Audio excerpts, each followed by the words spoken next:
She built a full bamboo house in just 20 days, alone with nothing but hand tools. Deep in the forest, she cut towering bamboo stalks and dragged them back one load at a time. Thick posts were driven straight into the ground, locking in a wide foundation for the veranda she had planned from day one. She split the poles clean down the middle and laid them tight, creating a smooth, sturdy floor. Every wall pole was peeled by hand, stacked piece by piece until the frame rose around her.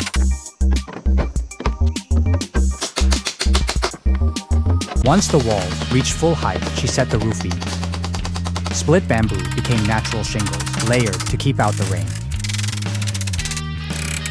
She crafted a bamboo door for the entrance and even built an outdoor fireplace right on the porch. After 20 days of non-stop work, she cooked her first meal over the new hearth in the home she built with her own two hands. Follow for more wild builds. Drop a yes if you try living here.